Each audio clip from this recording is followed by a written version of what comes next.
Hello, everybody, and welcome to the Penalty Loop Podcast, a podcast about biathlon by Jordan Gottschalk from Penalty Loop and a regular guest, RJ Weiss from Biathlon Analytics. The season is over. That's so dramatic. I know. It is dramatic. It is, yeah. This was... I think last time I said it's not really sinking in because it was so, full of thoughts. Mm-hmm. About Canmore, and now it's starting to sink in that it's done again. But before we go any further, we're at episode 99. 99. I think by now people have figured out that you would like to move to Canada at some point. Mm-hmm. So you must know what 99 stands for. No, I don't. Ooh. Come on. What? No, what is it? What's important for Canadians? Maple syrup. Okay. I don't know. Hockey. No, I still don't know. Oh, Gretzky, the great one. This is the great one. There you go. Yes. Yeah. I'm almost to the point where I feel like we shouldn't have used the number because it's one of those protected numbers. But retired. I'm sure he's not huge on biathlon following, so I think we'll be okay. I don't know. We get a couple of occasional downloads from LA. Maybe that's him. Yeah. A second thing I want to hit right off the bat is my sincere apologies to Tobias Torgerson. I know. On day one after the women's sprint, I stuck around because I knew that the men were going to practice. Mm-hmm. And I just ran into him and had a super cool conversation in which, amongst other things, he mentioned that, there was some tension in the team because they could end up being 10th in the Nations Cup standings, which would allow the Polish team to have an additional athlete, in which he succeeded, we now know. But Tobias, my apologies that we didn't mention you as one of our people that we talked to in Canmore. But with this, apologies I hope and enormous congratulations. Oh, of course, yes. On the top 10 Nations Cup finish. I think we mentioned it last time, or two times ago. But yeah, it's pretty awesome. Yeah, gotta make room for all those Polish athletes. Well, exactly. Yeah, I'm not kidding at all. It actually is a really big help having the extra starting bid. Yeah, no, and it's very impressive what the whole group has accomplished. So, we wish him all the best for the next season. Yeah, it's gonna be a lot of fun. I wanted to bring up before we even get started. We talked about Anna Gantler in the last mass start dropping her magazine or had some issues with the magazine. Mm-hmm. I didn't really look into it as much, but I realized that she lost roughly 16 seconds, and that would have put her in second place. So I didn't realize it was such a... And she took it really well, like it's, part of the sport, and you can't really look at what if, because, we've had so many what if discussions about Lou Jean Monod, and there's always a lot of what ifs in biathlon, and that just makes the sport interesting. But I didn't realize it would have made that much of an impact. So with that out of the way, how are you doing? I'm doing great. How are you doing? Pretty good. Is it springtime in Canada? Springtime in Calgary? Well, I went out on Monday night, and it was not too bad in Calgary. But then once I got to Canmore, I did a bit of skiing. Mm-hmm. And it got pretty cold and chilly. Like my hands were, I don't want to say frozen solid, but they were very cold. So shooting was not optimal, but I ended the day with a 5 for 5 on the standing, and I had made a new standing block for myself. So I didn't really know if it was going to work, but it worked really well. So I'm not going to change anything. That's fantastic. And that brings me to a question to you. Yes. And I did not. Did you happen to look up a lap time? Yeah. So what I did, and I'm kind of embarrassed for it, but whatever. So I'm going to just pick a loop time for, oh my God. Lumpage. Course time. Okay. So, in the sprint, yes, in warmer conditions than I had on Monday, for sure. But, my wax is not as good. So, let's even that out. Lampich skied a 2.5 kilometer loop in 6 minutes. On Monday night, I did the same loop, and you are allowed to guess what my time was. I think that your 2.5 kilometer loop was 8 minutes and 37 seconds. Well, I do appreciate your confidence in me. It was actually, one lap was 9 minutes and one was 9.5. Yeah. And again, conditions, wax, everything's different. Top athletes versus an old guy. But I had no idea what their lap time was. Yeah. So that's not bad at all. These are it's the gap is less than I would have expected. Yeah, it's pretty good.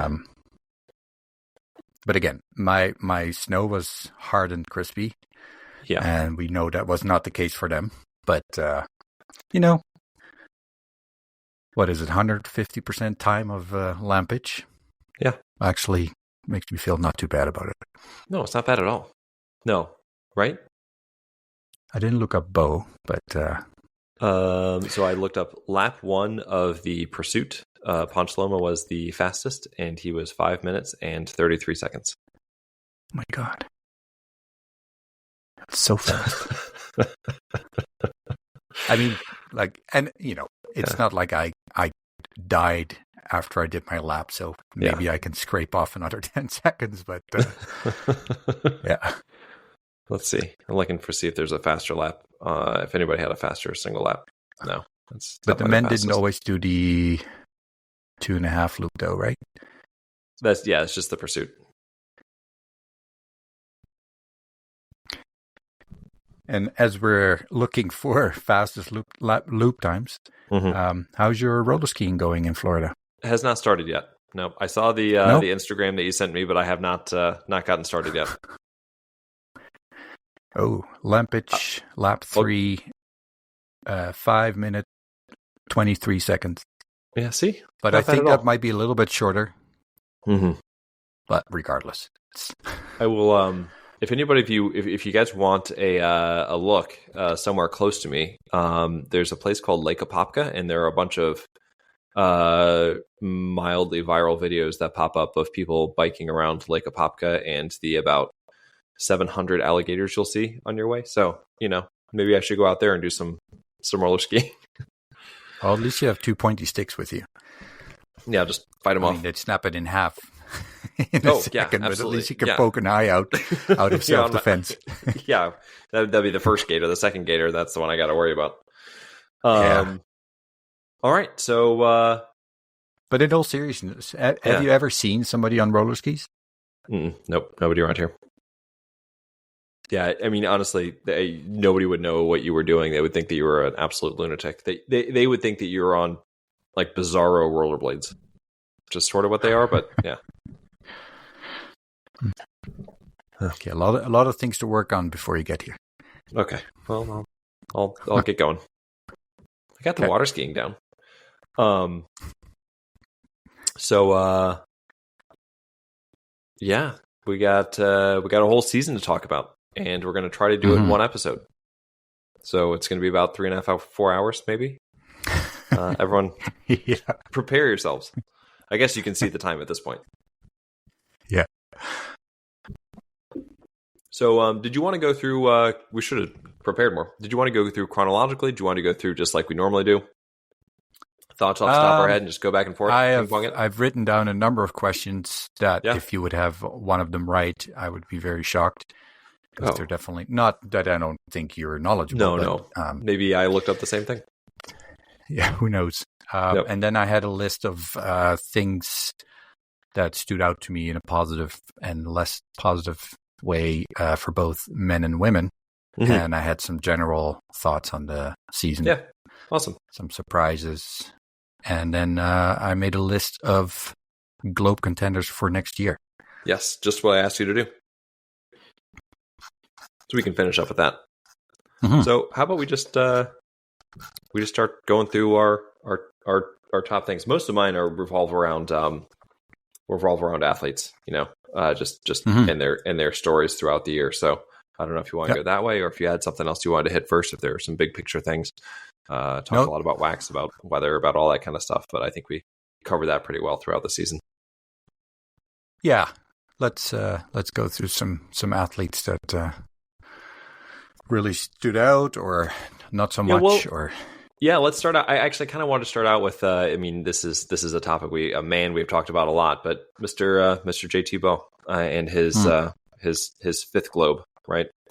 And I guess the thing I kept coming back to was and I think this sort of gets locked in early in the year, right? Just your initial impressions sort of set the tone, and you kind of react to that the rest of the season. But I think a lot of the season, and because it became such a close race at the end, was the thought of him not being as dominant or as good as he was a year prior. Now that's hard because not this most recent season, but the season before was, the greatest single season by athlete ever. So nothing is going to look as good as that. But I guess my question for you was, how did you feel this globe winning season compared to his prior globe winning seasons? Well, I think that the Swedes always play a trick on us, right? Because they're always super strong at the start of the season. Mm-hmm. And it seems like JT needs a little bit of time to warm up or increase his interest, whatever you want to call it. So every season, it seems you have the moment of, maybe he's not going to be as strong this season. Yeah. And I guess what impressed me most, and maybe I'm just reading into it, but that when it mattered, he was there. Oh, yeah. Right? And especially in Canmore, he was like, okay, I'm done with this. I'm going to, get this over with. Yeah. I know it doesn't work that way, but that's always, that's where I feel that he is clearly the Globe winner. Yeah. Again, this season, that when it comes down to it, it's almost like he puts in a little bit more effort, and then everybody else, the sprint like over a minute ahead. Mm-hmm. And it's not like his opponents had like 7 misses or whatever, and he was just lucky with the wind. Mm-hmm. Yeah, sort of started with that Soldier Hollow pursuit where I think he started in 17th, or came back and won it, and it was like, okay, this is all right. Yeah, it was fun. I'm going to end it now. Are you more impressed by JT or by Tarjei? Hold on to that thought. So JT, so I pulled a couple of things, and his shooting in the first 4 races versus the rest of the season. So in his first 4 races, he hit 81%. After that, he was 88% for the rest of the year. So clearly there was a change there. And I think, you can look at that as contributing to why he started off the season a little bit slow too. But I also looked at his skiing the first half of the season versus skiing the second half of the season. And what made me do this actually was I was looking at his course time ranks for the year. And, the first half of the year, he's fast, 3rd, 5th, 1st, 2nd, 1st. Those are course time ranks. Starting in Antholz, he goes this is, I'm going to read off his course time ranks for the rest of the season. And I apologize if I stumble a little bit. 2nd, 1st, 7th, 1st. So it was like he got halfway through the year and he was aiming for that world championship peak. He hit his peak and I think we talked about this maybe last week or the week before, but he hit that peak and then just carried it straight on through. And if you look at his, and this isn't a perfect metric, but it works for my purposes right now. He was, for the first half of the season, so up until Antholz, he was 5.2% faster than the median biathlete. From that point on, he was 6.4% faster than the median biathlete. And 6.4% carried over an entire season would be the second fastest or the second largest, the second largest gap by anybody. The fastest, of course, the largest gap being Bjorn Dahlen from 20 years ago. But so he started off not quite as fast. He ended the season wildly fast. That and then if you consider that some of these races where he had the fastest time, he didn't even have to go all out because he was leading in the end. And Yep. Yeah. And there were a couple of races explain in there. The 7th place, right? That's exactly it. Because it was I don't know it was if he the would pursuit be first, but yeah. He didn't need to be. He was just so far ahead. And there were a couple of races in there where he was like 10% faster than the median biathlete, which is just 10% is just an insane amount. Is that median of the field or median of the top 30? Median of the field. Of the field, yeah. Yeah, that is a bit ridiculous. I don't even know how to think about that, because if you think about like a 30-minute race, I don't know. It's a lot of time. Do you happen to remember what race it was? Because I remember from previous analysis, if like the World Championships are a little bit different because not as many. Some nations who don't qualify for the World Cup, I think, are allowed to race in the World Championships with one athlete. I'm not 100% sure, but typically I think there's more athletes, and including some that are weaker than. But anyway, it was the Canmore sprint. It doesn't take away from the Canmore sprint. Well, yeah. 10.8%. Yeah. It's just wild. Yeah.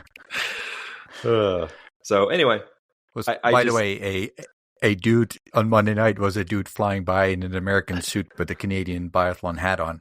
And it was Adam Runnels who was putting in some laps, and I think an American suit? Canadian. Are you breaking some news? No, I'm not. I missed his conversation with Roddy. I don't know. They probably exchanged suits or whatever. But he was, because they have the Canadian Championships coming up, I think, this weekend, or maybe this week already. But so he's probably just getting some miles in. But that's, I would love to know what it's like to be on the course with JT. And so I would love to ask one of these guys sometimes, like when you see him, just they probably don't see him most of the time. That's a good point. I was just thinking more like if you're running like a sprint or an individual, and you feel like you're doing pretty well, and all of a sudden he just kind of chugs right by you. You know, Could you imagine like starting in front of him in a sprint, and you're like, okay, well, 30 seconds. It's going to take. Oh, there he is. There you go. So, yeah. I know you're getting into the range. I'm going to try to follow him. Oh no, forget about that. You're laying down on the mat, and then he's laying down right next to you. And you're like, oh man, I know. Yeah.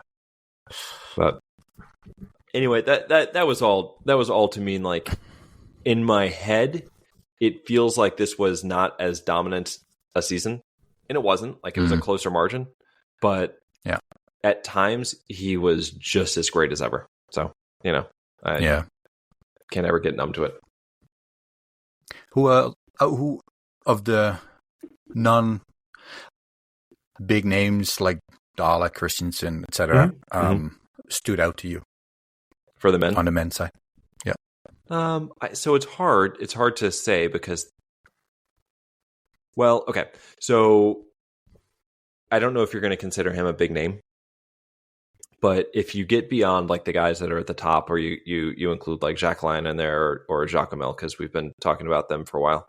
I think for me, it was sort of the emergence of Perrot as I don't know if he's the number one Frenchman, because obviously Jacquelin was so good, but Jacquelin is just sort of more boom or bust. I think Perrot was a little more consistent in his performance, and I think obviously with him being so young, I think he's like 22 years old, but just him really taking that step and becoming a real leader for the French, and really I think for the future of men's biathlon. Yeah, I had Campbell Wright in there as well. He was for sure. He was up and coming, but it wasn't to the point where like, oh yeah, he's gonna challenge for the globe in the next couple of years. But I think for me, he has a better chance of that in the future years than I would have thought last year. His switch to the American team obviously did him good, and I think did the American team good as well. Yeah. And Stalder really impressed me. He's kind of an under the radar guy a bit. but he had a very strong season last year. And, you see some athletes that kind of go up and down, but he had a really strong trimester 1 and 2 this year. Third trimester, he dropped off a little bit, but especially with Hartwig not being part of most of the races just because he wasn't feeling 100%. I thought his performance was really impressive and promising for the World Championships next year. I completely agree. Actually, one of my goals for this summer is to do a project on the non-Norwegian up and coming, so the non-Norwegian next generation of biathletes. And so I had on my list, I had, obviously Giacomel's on there, Hartweg's on there because they're amazing duel. Perrot is on there, and then I had Sturla and White, and those are Wright, excuse me. The guys I would like to interview this summer, both for the podcast and then for my own project as well, and kind of talk about how they're all, because all those guys are like 25 and younger, right? And I think we'll be looking at them, as Sturla too. I thought he was a little bit older. Is not? He 26? I think he might just be a little bit older, but he's just older than 26. them. So okay. Yeah. But I just look at them as sort of the next group of guys coming up. Strello, I think, is just a couple years older than them, so I that's why I didn't include him in that group. But and then of course Samuelson is still young and Ponsalom is not old, but I sort of include them as like the already established group, and maybe I should with Giacomel too, but that's a different issue. So,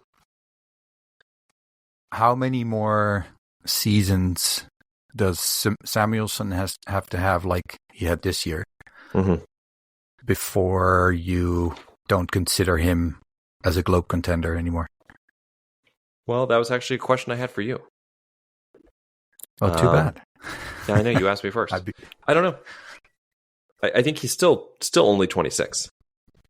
So I don't know. Maybe he's like Fiume, where he shows his potential, and then there's a sort of a funky year, and he breaks through and wins it. Because I think that the further away we get from Fiume is not taking anything away from him at all. Right? He was amazing in that season.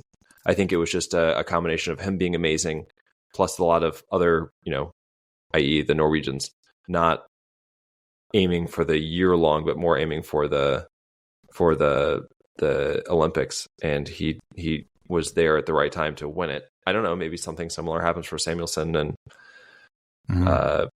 2028. I don't know. I'm just throwing a random year out there, but it can happen. I mean, he's still like he was first trimester. If you look at average points per race, he was ranked second. Yeah. The third trimester, he was ranked 7th. But then in the middle, always the second trimester, he was 21st, I think. Just like falls off the map. Yeah.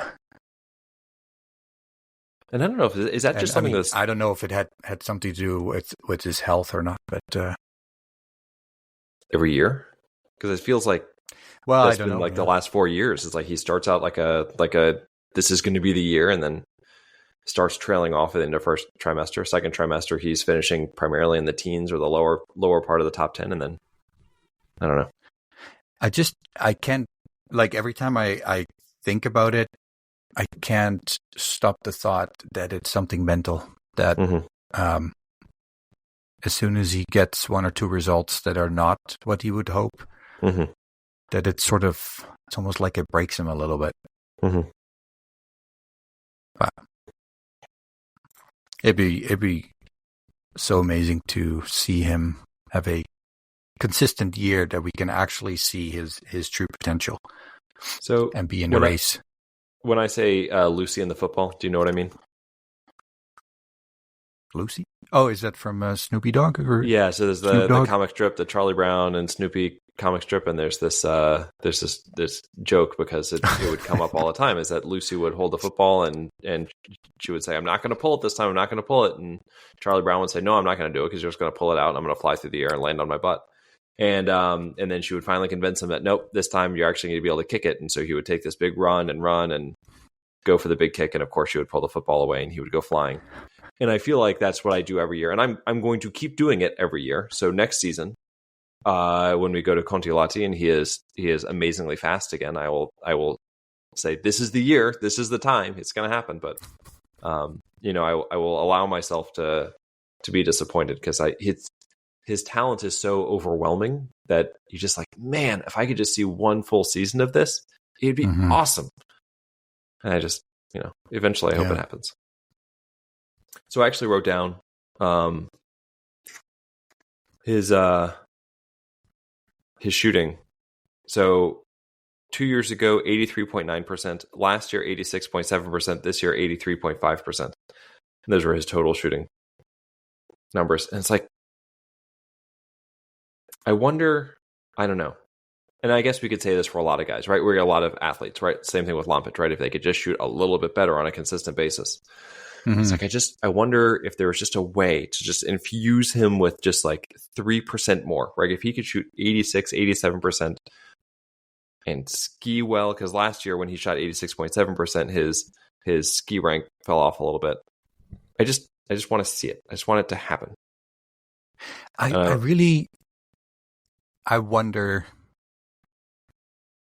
like, I almost think it's not so much the extra percentage, like 3% extra. It's more the consistency. Yeah. Because it gives you so much confidence if you have, 5 races in a row where you should shoot 85%. Yeah. Where if you have, 85, 85, 60, 85, 90. Like even though the 90 is great and maybe puts you in a position to win that specific race, just knowing that on any day you can shoot at least 85%, that must be almost more important maybe than knowing that you can do 100, but also that you can have a 60% or 50%. But I was actually surprised because I looked at the Siminator shooting because I thought it was well off his normal shooting, but he actually is a bit of an up and down athlete. Not by much, but and the numbers are just crazy, right? But for the last somewhat seasons, starting in 17-18, he went 88.6, 92.1, 87.5, 93.3, 89.5, 92.7, and then this year he had 88.4. So there's still quite a bit of fluctuation in that. I a little bit more than I would have expected to see a flat line with a little dip this year, but hey, you couldn't have given me a better lead-in. Speaking of flat lines, did you happen to take a look at Tarjei? For his consistency in points per year or something? Consistency in everything. Yeah. So whatever you're doing, guys, right now, whatever you're doing, go to Real Biathlon, pull up Tarjei Boe, and just go through all of his stats. There's like no variance at all. It's incredible. So I actually wrote it down. Is it not? Okay. I have one where I doubt that that's true, but what's that? His fourth shooting percentage. Oh, I don't have that. Because I thought he was solid the whole season, and only in the last couple of races he started missing like 3 shots and 2 shots, and anyway. I didn't look at that in specific. I just looked at his like where he was like for the last few years, and so like his last 9 seasons, these are his overall finishes: 6th, 36th, 7, 6, 4, 4, 6, 6, 2. And his ski rankings are all very good. His shooting percentage over the last decade has never been outside of a range between 85.2% and 88.6%. And that's every year for 10 years. And it's just, it's like he just is, we talked, was this 2 years ago now? Was it the beginning of last season? Is he going to begin to fade? No, he's just going to keep doing his normal thing. He just set him at the start of the season, and he's going to go ahead and he's going to end up somewhere in the top 6 of the overall. He's going to shoot, probably between 85 and 88%, and he's going to ski top top whatever, and it's pretty good. It's just keeps on And going. if anything, his skiing has gotten faster. It was faster. This was the third fastest season of his career. Also, he finished second in the overall this year, and I just want to share this before I forget. It was the longest gap between a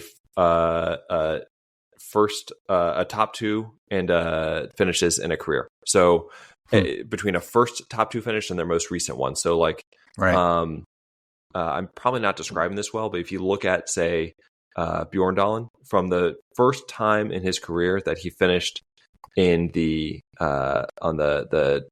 in number one or number two in the overall, and then the last time he finished number one or number two in the overall, it was, I think, 10 seasons. And if you look at Tarjei, it's now been 11. So it just goes to show how long he's been able to have this level. It's just that's incredible. Yeah, I tickled that he can keep it up. 35, and we've made it to March 27th, and he hasn't announced that he's retiring yet. So I'm just gonna. Well, I heard that the Boe brothers changed their training regime. That they did. Up till now, Tarjei would always follow JT. But this year, or this past season, JT was following Tarjei and telling him to hurry up. So I think that's where the increase in speed comes from. Move! Get out of my way, you slowpoke! Hop! Hey, yeah. It worked. Yeah, it certainly did. Yeah. I'm well, and was this his first or second season with as a dad? I don't remember, but I don't know. No, we talked a lot about mom power. What about dad power? Yeah. So, I'm so excited that I actually got to talk to him for like 5 seconds. Oh yeah, I think so if I was to make my my dream list of interviews, he'd be right at the top. There are a lot of people, but just as it's a genial, nice person and just excellent biathlete. Ugh. Yeah. Just a few more things before we leave Tarjei behind, if that's okay. Yeah, go ahead. 10 podiums is the second most in his career. 16 top fives was the second most in his career, and 23 top tens was the most in his career. And before you say that, the number of races might have changed, no, he actually did 23 top tens with one less race than he had in his Globe winning season. So he was actually more consistent this year in the top 10 than he was in the season he won the Globe. So anyway, I could go on for probably the next hour, because I think that if I was ranking my favorite so how do you biathletes get of him all off time, the team? Tarjei is What if you're a Boten or a Surdam? Well, they tried. What do you need to do to get him off? Right? They tried to expose him to a snake in the off season, and it didn't slow him down. He still won another Globe, so I think they're going to have to up their game. Maybe a cougar, put a cougar in a mountain lion in his path, and I don't know. I honestly don't know. He is. I know. I think their best luck is that he seems such a super nice guy that he could be like, you know what, I've been at the top long enough. I'm going to give you a chance, and I'll step down. I don't see him do that, but that's probably their best bet.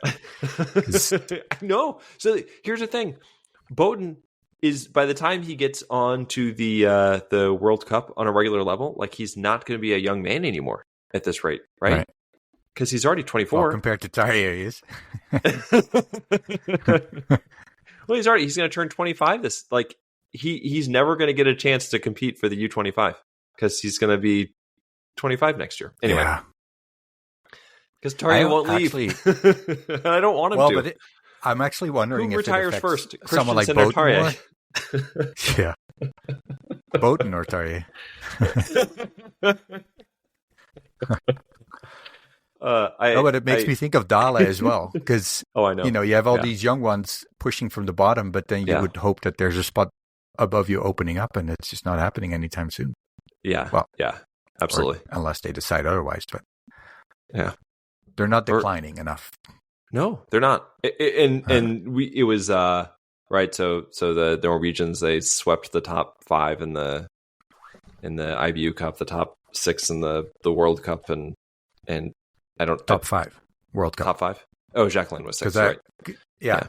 And that's a good lead into my question. Yes. How do you feel about Jacquelin's season? He gave me more entertainment than anybody else. There are more times when I just wanted to pull my hair out, bang my head into the wall, and also scream in joy, right? Because it was just so wild. I hope that he does this forever. Never change. It's the best. My initial impression, my initial impression is that it was a disappointing season, but it clearly. But I think that's just because the first 6 or 8 weeks were, and then he closed on such just a wild, frenetic, out of control finish that it made it. I don't know, just made it exciting. Sorry, I his World Cup you. Season. No, that's so he was 20th in the first trimester. Yeah. 18th in the second. No, sorry, 13th in the second trimester and 3rd in the last trimester, not including the World Championships. God, man. And they at some point should start thinking about a globe for the best non-Norwegian. Yeah, right. And I also felt that it wasn't the best season for him. And it may not be his best, but it actually makes me really happy that he is the best non-Norwegian. And I do like the excitement he brings and the high risk, high reward. But yeah, so I've been doing some analysis on his shooting, and I'm not done. So I'm gonna leave that for another episode. But I'm actually, based on the stats, I'm starting to think that he just needs to keep doing what he's doing, and it's gonna work for him. So since we're on that topic anyway, a couple stats that came out of that analysis so far. So I'm using the term shot range, which is basically a series of 5 shots. So it was 84 of those for him. He had 33 that were clean, 19 on prone, and 14 in standing. Now I'm going to ask you, do you have any idea of his shooting time rankings per shot? No. So for prone, shot 1 to 5, he was ranked 46th, 2nd, 14th, 2nd, and 9th. For standing, his first shot was ranked 13th, and then the rest of the shots 1, 1, 1, 1. So his 2nd, 3rd, 4th, and 5th standing shooting shots are fastest of everyone. Yeah. And, with these stats, you're talking about 2.015, 2.018. No, he's 0.1 faster in his 5th shot than anybody else. And we're talking like 2.0 to 2.1, which sounds, irrelevant. But that's a large margin. Yeah. And I don't know, I'm not conclusive yet, but I actually think when he does shoot fast, his chances of going 5 for 5 are larger than when he starts slowing down. And maybe we're just going to find something that he already knows, and that slowing down doesn't make him shoot better. Yeah. He's already the best he can be. I shouldn't say the best he can be, but he's already doing what works best for him. Yeah, exactly. Yeah. Any other positive things that stood out for you on the men's side? Or individual men's side, I guess. Hold on one second. Oh, yeah. Did you just get a message that a new recording was started? Sorry, that's why I stopped. No, it's still continuing. Okay. Yeah, it said a new recording was started, so I don't know what that was about. Do you want to, since we're so deep into the men, do you want to just keep going with the men for a bit and then finish up the men and then go to the women? I think that's working well. Yeah, sure. Okay. I shared with you a meme that Laegreid posted, and it was doing a recap. One image for each one of his months or each one of the weeks of the season. The one for Lindner, it had me laughing for way too long, and it was the meme from Always Sunny in Philadelphia where Danny DeVito was saying, "So anyway, I started blasting." I just started laughing so hard. And it said something like, why did you miss the race? And it was like athlete 1 because I wasn't feeling well, athlete 2 because I had COVID, and athlete 3 was Laegreid. So anyway, I started blasting.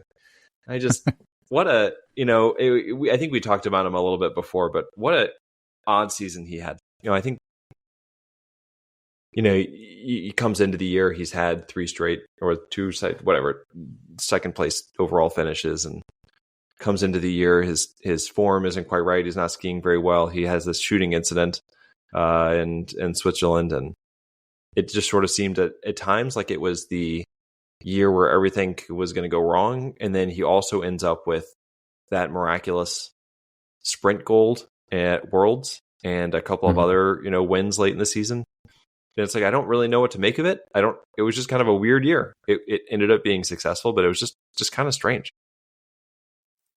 Yeah, I actually had him. I made this header, surprises and oddities, and Sturla having his worst season ever and coming in 4th is what I wrote down. And yeah, it feels like he was never really in contention, but yeah, I would write it down as a bad season for him. Yeah. Yep. But apparently, and I.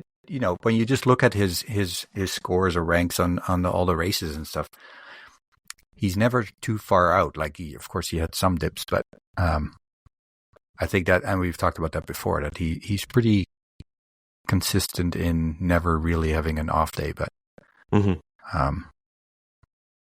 I think in Canmore he was so done.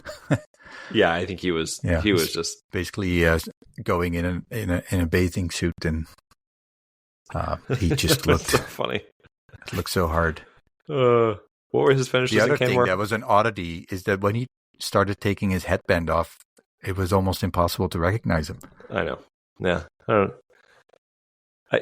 He strikes me as just being a very fun-loving guy. Like he's serious. He takes it very seriously, but I also think that he's very fun-loving, and so I think that by the end of the season, he was just having fun with it. He got the gold in the sprint and the silver in the pursuit and the Worlds, and that was kind of like, all right, I did what I needed to do. And then of course he won 2 races in Oslo. So, but man, well, and because he started with 29 points, 21 points, 16 points, and then 75, 50, 50, 60, and then 0. But I must say, at the beginning of the season, I was a bit worried. Is he going to be dropped for a bit? Yeah, we talked about it. Would he? How Christensen took the week off right after Christmas. Would that have been a helpful thing for Laegreid to do? But it seemed to work out okay. I mean, it was definitely a weird. I can't get away from that word. It was just a weird season because he had these highs that were he looked just as good, if not better than ever. And then he had these lows that were like, what, who is this person? Who is this person that has taken over his body? So I'm gonna assume that next season we see something more like what we've seen in the past, with just long stretches of top 10s, top 5s. But I guess we'll see. Well, and he's always been such Mr. Consistent when it comes to shooting, and it just this year seemed a bit different. So I don't know if he changed his approach and didn't work out, or focused on skiing more, or who knows. But yeah, it was very just it was unusual because we just haven't seen it before, and I guess now we'll see what happens. I also wonder, and this is not me. I guess I'm speculating, but I don't actually think this. You finished second 3 times in a row. Does it get harder to put in all of the work because you're like, oh my God, like what else can I do? Or do you change your goals? Like maybe I'm not going to be the overall, but I'm going to aim more for world championship medals. Like I said, I don't actually think that. I'm just. Yeah, that's a toughie because on the one hand, I would like to think that all these top athletes have one goal, and that's the globe. They're at that level that they know they can. But at the same time, as long as Tarjei Boe is showing seasons like this, are you mentally okay to accept that you're battling for second spot? Yeah. Like they'll never say it, I'm sure, but Yeah, I mean, I would struggle with it. I'm even thinking Tarjei. Yeah. Like, I'm, being so close, I'm sure he believed that he could do it. But at the same time, if anybody knows JT, it's him. Yeah. I mean, remember last week we talked about being a fly on the wall when Emilien Jacquelin talked to his coach. Yeah. Could you imagine? So I think I talked to you before about the Doppelzimmer podcast with Eric Lesser and Arndt Pfeiffer. Could you imagine the Boe brothers podcast? Oh, man. In a couple of years? Yeah, it's going to be fantastic. I mean, I'm sure they got better things to do with their life, but that would be so much fun and so interesting. Didn't they write a book? Yeah. I looked for it even to see if I could order a German copy, but never was successful in that. But like, it would be so much fun if for the last 5 seasons they recorded themselves but didn't publish it, and then when they're both done, that they would publish it as a delayed podcast, kind of. That'd be amazing. Yeah, that would be so cool. Especially this season, right? At the end of the season, where they must have been joking with each other all the time. Oh yeah, but I don't know. Maybe they weren't. Maybe they got really fierce and competitive. I don't. I don't think so. But, yeah, who knows? Yeah. I mean, they're still brothers, so I mean, I'm sure that happens. But I don't know. I think I've been thinking about how you were saying that a lot of biathletes are just really humble and kind people, and I wonder if biathlon as a sport is of course it's competitive with, you want to win the race, you want to win the globe, etc. But at the same time, it's very much a competition against yourself. Mm-hmm. And I think for a lot of athletes, if not all of them, they know that the only thing they can do is be their best and then see how that compares to the others. Mm-hmm. Pursuit and mass start, there's of course a little bit of, outwitting the opponent or some final stretch of skiing strategies, whatever it is. But the majority of time, you're just battling against yourself. Yeah. And maybe that's also why it's a bit easier to accept that you didn't win. Like, if you did the best you could, if you had the best race of your life, but there's just another guy who just happened to be even better, you can't blame yourself, right? Yeah, absolutely. Yeah, it's not like basketball or soccer, right? There's nobody playing defense on you. There's nobody, right? There's the other guy isn't directly affecting your race. So, yeah. Anyway, I think that also makes it maybe have more respect for the people that do beat you, right? Yeah, what they did. But anyway, so what do you think about the German team this year?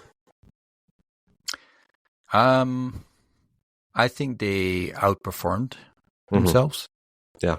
And the fact that they not have one or two that did really well and the rest kind of, average. They, I think they have 5 in the top 15 or something. From Kuhn, Dole, Strello, Navrath were 12, 13, 14, 15, and then Horn was 20th. All right. Yep. Yeah, I definitely have the feeling that. By the way, Kuhn through Navrath, they were separated by 17, 27, 30-ish points. Right. Yeah, and I mean 28 points. They're not that far off. A couple of spots higher either, but no, I think overall they did quite well. Yeah. I think my biggest concern with them would be the age of the group. Yeah. Strella was the youngest at 27, I think. And then you have Kuhn, 32. Well, Dole's retired, 34. Navrath, 31. Horn, 29. And Roman Rees, 31. And then Riedmuller, right? Yeah, he's 25, and then David Zobel is 27. So there's not a I don't know if they don't have them at the moment or if they're just not quite ready yet. I didn't really check on the IBU Cup level, but so that would be a bit of a concern if I was the coaching staff. But I would say, generally speaking, the switch to the what was the assistant coach, now the head coach, after many years of I forgot his name, but German head coach who was there a long time. Yeah, it didn't get worse. No, it didn't. Right. Yeah. So, how about you? How do you? No, I think that pretty much is exactly how I feel. Is that they've got a bunch of guys who are very competitive, but not that top end talent. And I think that they did a very good job of maximizing what they had this year. Hopefully, I know Riedmuller and Sturla were not young guys. Hopefully, they're able to, on their way up, or be on their way up, I should say. And but I don't know that they necessarily have that competing for the overall, level that I think a lot of German fans would like to see of them, and I think that we all would like to see of them too. Right. So hopefully that's not a. I don't know. I just don't know who's coming up in their junior ranks or their IBU Cup that's really shown incredible signs. That's on the younger end too, because all these guys. Kaiser's 24. Benjamin Mentz. He had a bit of a up and down year on the junior level. So I guess. And it's funny how a character of a nation in sports settles in your head. Because, for me, growing up, 70s, 80s, German soccer teams were never beat. Yeah. And if you look back in the stats, I wouldn't be surprised if more than half of their winning goals were in extra time or past 85 minutes. They were I don't know how they did it, but they always came back. And, you create that character for a team, and then other teams are I know we're 1-0 up, but it's the Germans, right? And I always, from watching Sven Fischer and Frank Luck and that team, they always seemed very solid and strong at the final shootings, cool-headed. And you don't see that, at least not consistently. Yeah. Consistently with most of these Germans. I haven't really looked at the stats, but I'd be surprised if their final shooting ratios were really high. And I don't know, I'm very philosophical today, but it's almost like the Germans need to get a bit of an identity again. Yeah, I the guys I think of are like Navrath and Dole even, and it just, when they get to the final shooting, I just didn't have that. Dole was a little bit different, recently, but didn't have that confidence that they were going to. Kuhn, same thing, that they were going to hit those shots. It just, and I think that's exactly it. Yeah, nothing. With Fischer, if he was leading and he would go in the final shooting, you're like, second right? or worse. Not Fischer, but if you're behind him, but sure. It's a bit of a different. I think Strello, I feel pretty confident in, but I don't know that I feel as confident in his skiing. He's made improvements there, but for me, when I look at him, I'm like, he has to have the perfect race to be competitive. Whereas guys, I look at the men above them, they don't feel like they have to be perfect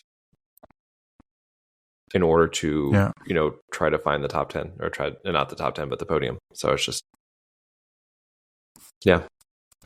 I don't know. I just, so they seem overall sort of still good though. Oh, very, very good.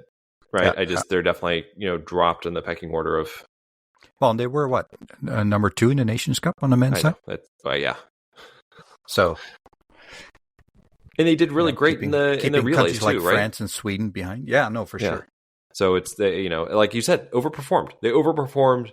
The sum of the whole is greater than the individual parts. So So I just, you want to see them back in the very top where they weren't even that long ago with Pfeiffer but Bless her. Yeah. Yep. Speaking of people who were at the very top not that long ago, we mentioned him briefly, but QFM. Have we seen his best? Is he on the downslope? Is he going to come back stronger next year, or where are we in the arc of Fillon Maillet? Well, where does he sit in the French picking order for you? I think he's third. Mm-hmm. I think that, and I don't think that's crazy to say, right? I think that so that's exactly what I've said it several times. Perrot is my guy, right? I both his youth and his consistency, like I feel like I can count on him. And then Jacquelin, he showed a much higher top end than we saw from QFM, aside from one or two races, one of which he messed up his penalty loops, right? So, that's just kind of where I feel like he is, and he's maybe next year he comes back and he's better than ever, but sort of at his age, and I think he's sort of probably better than 16th. Put it differently, do you think his crazy winning season was that an outlier for him? Just one of those seasons where everything just worked out. Overall, when we list our favorites for our men who can win the overall, I don't know that I'd see him winning another one. No, maybe a top 5 in the overall. But like if I look at, do I think that next season he's going to be better than Laegreid? No. Do I think he's going to be better than Dahle? No. Do I think he's going to be better than Giacomel? Norwegian. That could be. Was that a Norwegian? Oh, a Norwegian. That's a good question though, right? I don't know. And look, he will go down as one of 20 greatest biathletes of all time, which is a crazy thing to say, but he's got an overall globe. He's got a couple other top 3 finishes, and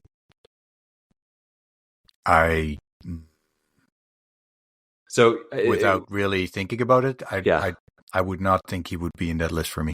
I'll send you my list later, and I'll see what you think. This will be a summer conversation episode. Yeah, all time. So one of my goals this summer is to build a sort of like a biathlon temple, and so I'll that's kind of like a July project, but I'll send you my early list later. Challenge to all the listeners, you make up your list too and see where he comes in. Anybody else stand out for you? We didn't mention Roster Guyevs. Speaking of somebody from a that I on my radar for the occasional top 10, but certainly not the kind of success he had this season. So that was yeah. And we've talked a lot about Tarjei being getting a bit older. He's same age, Roster Guyev, 35. How about that? Yeah, mid-30s, just like the early 30s. We're not so old. I think one of it, he shot better, but I think his skiing was also better. Yeah. No, good point. Talked a little bit about Hofer the last couple of weeks. Was happy to see him back. Yeah, what surprised me, I always rated him as a very fast shooter. But I wrote down that he had... let me look that up quickly. I think he had one of the worst shooting times, over the season. Huh. Slowest. You just kept catching up with him? Yeah. For all athletes that had 10 or more races, he had the slowest prone shooting time with 36.6. That really surprised me, but I looked up if there was a huge outlier that something happened and he was there for 2 minutes and that brought down the, but I didn't find that, but I mean, great to see him back, and maybe not in contention per se, but in the mix. So I see no reason why we shouldn't expect to see him doing roughly the same thing next year, if not even a little bit better, right? Because it did seem like he sort of gained steam midway through the season. So hopefully there's a little bit more left in the tank. I meant to come back to him. We mentioned Giacomel almost an hour ago now, but and I meant to come back to him. Our U25 winner. Mm-hmm. Where do you think his future lies? Do you think that he can be an overall globe contender down the road? Yeah. Yeah. Yeah, I definitely do. He has that, shooting fast. Mm-hmm. It seems a bit of the new style of shooting now. Is high risk, high reward. Yeah. Shoot for glory. And I mean, obviously, like he's basically been, almost say shared, but like he was basically the best under 25 athlete for 2 years in a row. Mm-hmm. Yep. Because I mean, Hardwick It's pretty good. beat him over a small number of points, but yeah, that still puts you in the best category. And he's getting better. So yeah, no, I definitely see him challenge for the globe. Maybe not next year, but Olympics at home. Oh, man. I mean, he's only 23. That's going to be depending a lot on how does he deal with stress and that kind of thing. And is it somebody who, feeds off the crowd or has a more negative effect? We'll have to see. But this may be a sort of a I sit on my couch thing to say, but I think that with Perrot closing down the gap in Soldier Hollow and then Giacomel coming back and not getting tense, not getting tight, like and winning it, I think that was really important for his future. Yes, yeah, absolutely. Just to prove it to himself that when it gets tight, when it gets tense, that I can do this. So really, very similar to Lisa Vitozzi in a way. Yeah, very much. Yep. Right. And what I asked her in that interview too, like, yeah, she came in second. It was super frustrating, but she became a better biathlete, and yeah, maybe that was a bit of the case for Giacomel. And so he can next year. You will still be competing for the U25, right? Yeah, he could win it again. Yeah. So I'm excited for his future. These guys are still so young. Absolutely. They're good. Yeah. And it's not just that they're the best U25, like they're good. They can compete. So in 5 years, can you envision a globe race between Giacomel and Perrot? That'd be fun, wouldn't it? Yeah, totally. Giacomel, Perrot, and Tarjei.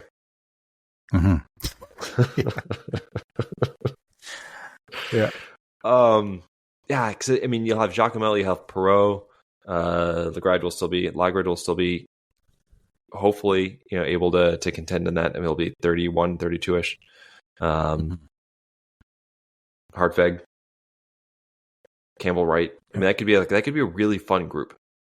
And then of course totally. whatever Norwegians or Isaac Frey, whoever else is going to come up. But yeah, I'm excited about it. I really am.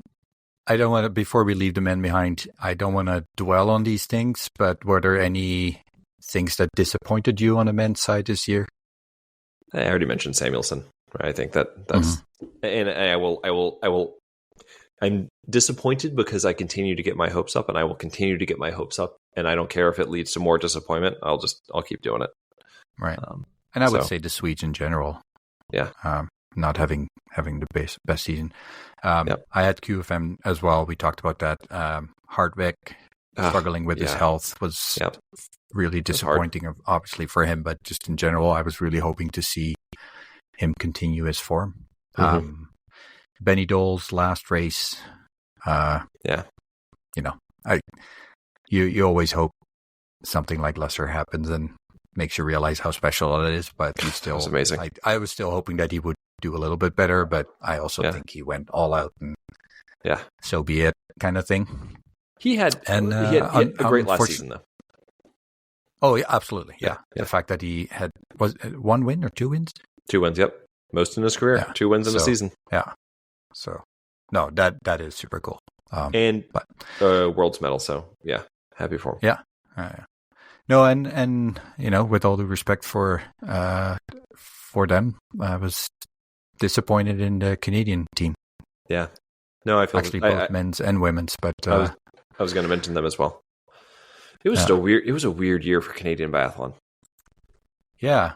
It just felt like they never got started. Yeah. And then I think they stayed home for the World Cup after Christmas. They stayed home for the World Cup after Christmas. There was illness. It just felt like Emma Linder had a couple of good results in Soldier Hollow, and Adam Runnels had a couple scattered good finishes, and he actually had a good season, I think. Yeah, he did overall. Yeah, Nadia Moser had some good finishes as well, but I still have hope. Like I still think when I look at the Canadian women, and I guess this might be where we transition into the women's, but when I look at the Canadian women, that there's a lot of young talent there, so I keep being hopeful. But sticking to the men, it was also when you think about Trevor Kearse retiring, Jules retired last year. It just feels like there's a little stagnant. There's something there, and I don't know. Yeah, anything. and I don't know share anybody. That feeling. Yeah. So I just want them. I want good things, and it's just I feel bad. Yeah. Yeah. It just makes you, as a smaller team on the World Cup, you're so dependent on even success of one or two athletes, right? Yeah. That's it. You got, and they have a bad season. Emma Linder has always been strong, and Christian Gau has always been strong, and they both didn't have the season that we were hoping for from them. Mm-hmm. And that I think has an impact on the whole team. Yeah. So anyway, I said I didn't want to dwell on it, so I'm not going to. But that was sad to see that it wasn't working out. Totally agree. Any last thoughts for the men? No, but I had a couple of questions for you. Yeah, let's do kind it. of in between the men and the women. Yep. I'm looking at average points per trimester. Mm-hmm. Who had the highest point average for a trimester? So I don't need to know for 1, 2, and 3, but highest points per trimester was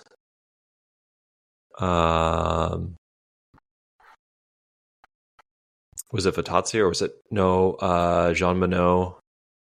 I go back and forth. Probably Jean Monod in trimester 3. As I'm checking my dashboard, it timed out. So I oh no! See. Oh, now I need to get it back. Come on. Come on. Yeah, so it was on the men's side, Christensen. He had average of 74 points in the second trimester. And that was Jean Monod, okay. Yeah. 68.3 in the third trimester. Man. And that was so Christensen. Remember he missed that week in Oberhof, and he had those comments about kind of being ticked that he was left out, and then he came back and he was awesome in refolding, and oh man, yeah. No, I'm glad you brought that up because that was a good memory to come back, and that was just kind of silly, kind of goofy. So for every athlete that had more than 5 races this season, if you think of their worst rank of the season, who had the highest? So who had the least bad worst rank? Yeah. It's probably going to be somebody who finished near the top. Was it? Well, I want to go with Jean Monod again. Yeah, sure. No, because she had a couple of races where she was sick, right? So yeah, but were they that bad? Was Fatozzi? Fatozzi had 21. Ten Revolt worst was 19, and Preutz worst was 9th. And for the men, it was JT worst was 18, Christensen 19, and Dahle 20. And then we had Riedmüller, Bolton, and Tarjei 26 is their worst. That's pretty good for Reed Miller and Bowden. You asked about disappointments for the men. Disappointments for the women is just not getting to see a full healthy season from Preutz, because that was some stellar racing. It felt like she raced half a season and still finished 11th in the overall. I know. That's the frustrating thing, right? Talk about what if. Yeah. We're talking about consistency now. So basically the smallest spread between the lowest and the highest rank for an athlete. And these are tough. Preutz. Because they're Preutz, yes, correct. So when your worst finish is ninth, there's a limited spread. Second and ninth, yeah. And then I had Kadeva from Bulgaria, Beer and Tendervold. They all had 18. So Kadeva was 81 and 99. Yeah. Beer was 14 to 32, and Tendervold 1 to 19. That's so crazy. On the men's side, we had Muckles from Belgium and Patriuks from Latvia with 13, 80 to 93.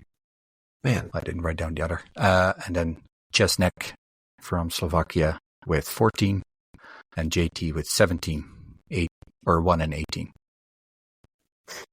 And the widest spread, can you take a guess on that? Somebody who had a very high finish and then had some really low ones. Yep.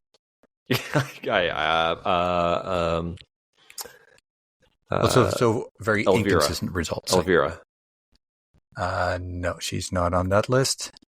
Campbell Wright, between 6 and 90. We had the Rush Korean Lapshin and Invenius from Finland with 82. And of the people that won, it was Dole with 73. So best was first and last was 74th. Oh my goodness. And on the women, we have Jacquelin had 81, so her best was 11 and worst was 92. Chervatova from the Czech Republic and Tamara Steiner from Austria had 79. Chervatova 8 to 87 and Tamara Steiner 13 and 92. And of the people that had at least a win, it was Justine Bréjat-Boucher with 41. So 42nd was her worst place. Helps out when you have 5 wins. Quick shout out to Biathlon 23 on, is he on Instagram or she? Definitely on Twitter. Don't know about Instagram. On X, right? Or Twitter? Yeah, whatever we're calling it. So I just looked up the two nations that had the most ranked 23 finishes were Germany and France with 4 each. Oh, there you go. Okay, so I have a couple more stats, but we'll do that after the women. Awesome.